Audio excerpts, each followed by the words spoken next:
Comme toujours à la fin de cette émission, on a pour habitude ces minutes que nous avons passées ensemble, Ophélia Kolb. Vous le savez, pour le coup, vous connaissez l'émission, donc il n'y a pas de mystère. C'est donc votre portrait vu par Christian Richomme qui vient nous rejoindre cette année. Bonjour.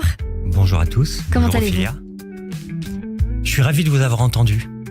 On détermine les émotions à partir de 6 éléments, comme on détermine les couleurs à partir de 3. La peur, la joie, la tristesse, la colère, le dégoût. Mais vous nous avez démontré aujourd'hui une preuve de joie. Quand on vous écoute, on a cette joie. On a ce voyage. Quand on vous entend parler, quand on vous entend vivre, quand on vous entend exprimer les choses. Alors, j'ai pensé à la Wendy, qui nous emmène au pays imaginaire.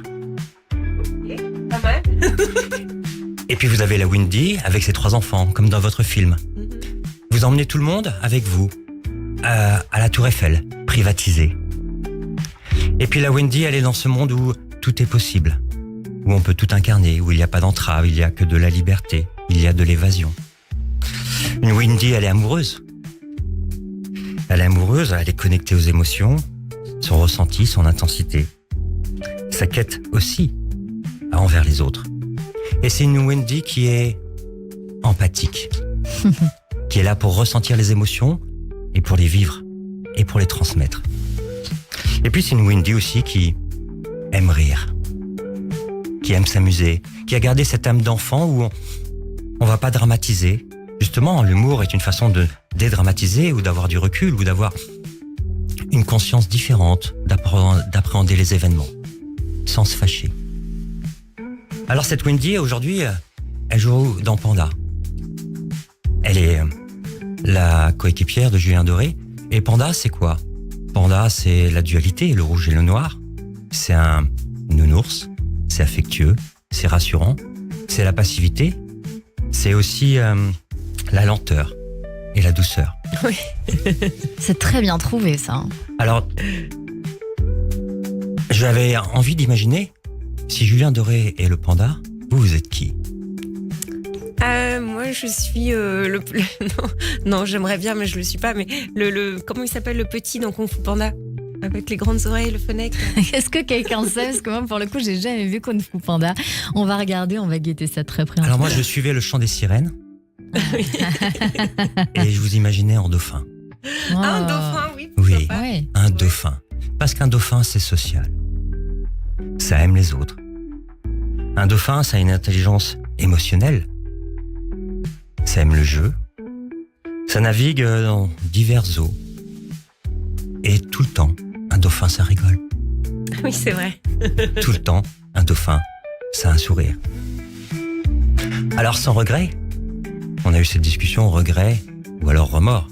Mais on va pas avoir de regret.